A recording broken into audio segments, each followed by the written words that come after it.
You guys, we gotta talk about Sabrina Carpenter because her new album, Man's Best Friend, was just released, and we knew that there was probably going to be some songs about her breakup with Barry Keoghan, and it does seem that fans were right about that, and we're gonna get into what she had to say in these songs that has everyone talking. Sabrina Carpenter has officially dropped her brand new album, Man's Best Friend, and oh my god, before it even hit streaming, it already had everyone fighting in the comment section. From the moment the cover art hit the internet, this entire era has been one big whirlwind of backlash, speculation, and now that the album is out, we're hearing even more from fans, critics, and everyone in between. From fans speculating on lyrics possibly shading Barry Keoghan, to her deciding to throw a cemetery release party, we've got so much to talk about. Let's start with the controversy that literally lit the entire internet on fire the moment that she decided to announce that she was coming out with Man's Best Friend. She posted the album cover and immediately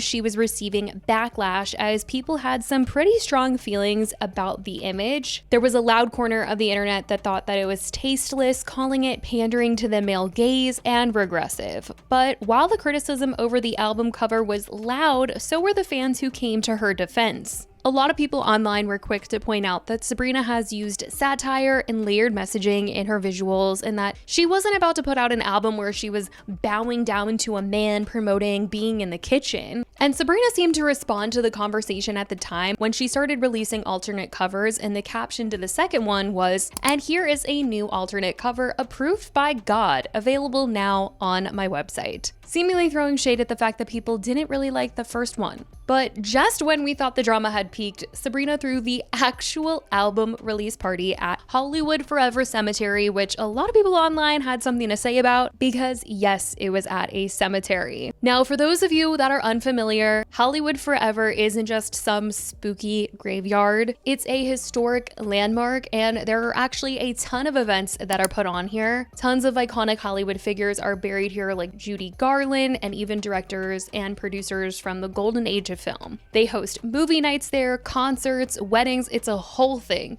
So it wasn't just some disrespectful random choice, it's a thing that happens at this cemetery. And Sabrina herself explained at the release that she goes there often to watch old movies, and that's why she wanted to have it here. And after she did a Q&A, she screened her favorite movie, Sabrina. And during the Q&A, she talked about more why she wanted to have it at Hollywood Forever. And she felt like the visuals and symbolism aligned with this new chapter, calling the event a funeral for the last album and a birth of the new one. She even made a joke saying, "Since I'm always killing men," because it has been a theme in her music video, which she did poke fun at in her latest music video for the song Tears, that it's become a thing for someone to die at the end of all of her music videos now. But to get into what everyone's been dying to know, the songs and what the lyrics would be telling us, what tea was going to be revealed to us, and more specifically, who the songs were going to be about. And if you've been following Sabrina's dating history, then you already know that she was in a high-profile relationship with actor Barry Keoghan. They started seeing each other around late 2023, and they were together for about a year before reportedly calling it quits last December.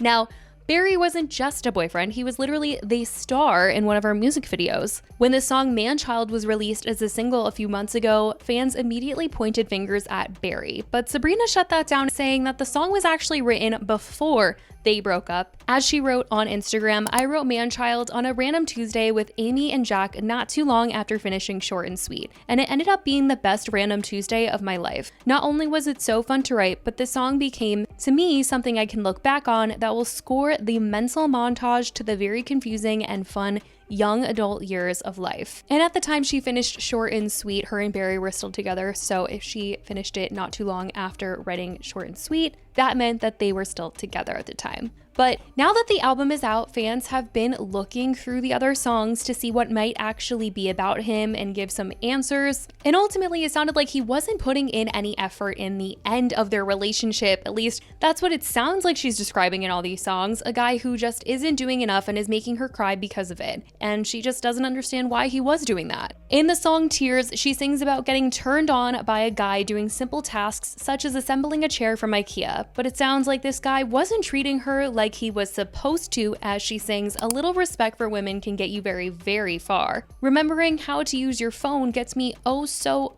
hot. Considering I have feelings, I'm like, why are my clothes still on? Offering to do anything, I'm like, oh my god. I get wet at the thought of you being a responsible guy, treating me like you're supposed to, tears run down my thighs." In the song My Man on Willpower, Sabrina sings about a guy who was once doing everything right and now she doesn't recognize this version of him who is pulling away. She sings, "He's clingy, he's loving, he always initiates, calling and touching, it feels like just yesterday. He wanted all 4 of my personalities, now I don't recognize this. Stranger, stranger, danger, danger. There in my bed at night, wide-eyed, dreaming, pondering, scheming, what life without me be like. Can I return it, get back the version I like? This one's BS, baby." My Man on his Willpower is something I don't understand. He fell in love with self-restraint and now it's getting out of hand. He used to be literally obsessed with me. I'm suddenly the least sought after girl in the land. Oh, my man on his willpower is something I don't understand. He's busy, he's working, he doesn't have time for me. My pajamas not tempting him in the least. What in the effed up romantic dark comedy is this nightmare lately? In Sugar Talking, she seems to call out how this guy is saying a whole lot of nothing since he is not acting on his words, singing, "Put your lovin' where your mouth is. Your sugar talking isn't working tonight. Oh, put your lovin' where your mouth is. Yeah, your paragraphs mean ish to me. Get your sorry butt to mine." And in Nobody's Son, she sings, "Hi, I hope you're great. I think it's time we took a break so I can grow emotionally. That's what he said to me. Here we go again, crying in bed. What a familiar feeling. All my friends in love, and I'm the one they call for a third wheel. Probably should have guessed. He's like the rest, so fine and so deceiving. There's nobody's son, not anyone left for me to believe in. Me? No, yeah, I'm good. Just thought that he eventually would cave in, reach out, but no siree. He discovered self-control. He discovered it this week." In Go-Go Juice, Sabrina sings about drinking and thinking about maybe calling up her exes. She sings, "Ain't nobody safe when I'm a little bit drunk. Could be John or Larry. Gosh, who's to say? Or that one that rhymes with villain if I'm feeling that way." And some people think that she is referencing 3 people that she has been publicly seen with: Shawn Mendes, Barry Keoghan, and Dylan O'Brien, with Larry rhyming with Barry and villain rhyming with Dylan, who she was seen out with in New York before, and John rhymes with Shawn. And there was a lot of drama that went down between her and Shawn Mendes. So it wasn't just Barry that was getting a little shout out in some of these songs, or at least an alleged shout out. Now the song Final Goodbye, she sings, "Did you forget that it was you who said goodbye?"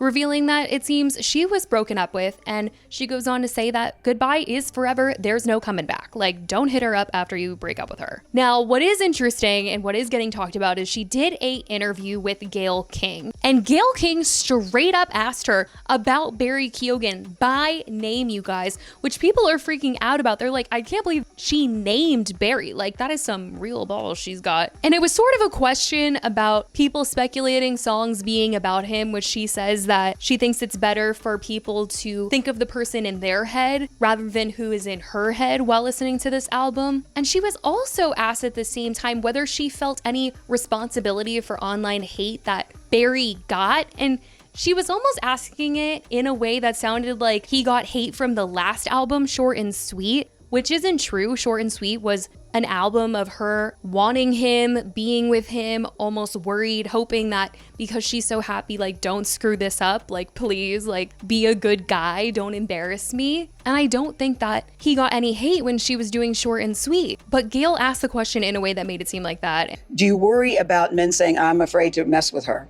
I'm afraid. You know, the last album they were saying it was about Barry Keoghan, Bed Kim. You never said it is or it isn't. I just wouldn't say. You wouldn't say. It's more fun for people to picture the person in their head. Yeah. He got a lot of backlash because your fans are very loyal. Correct. Did you feel badly when he was going through that, or did you feel, but that's not on me? I never said it was about him. And she just kept pushing with her answer, just saying that, you know, she's pretty straightforward when she enters a relationship, that she writes songs and says that guys seem flattered to get shout outs and that there doesn't seem to be any bad blood. I don't know if she was really vibing with Gayle King, because there was a point where Gayle asked her about how she's doing and she was like, I'm great, like with you, but her face was telling a different story, and some people noted it in the comments. In a good place right now? Today here with you, I'm in a lovely place. I feel that too. Yeah. I feel that about you too.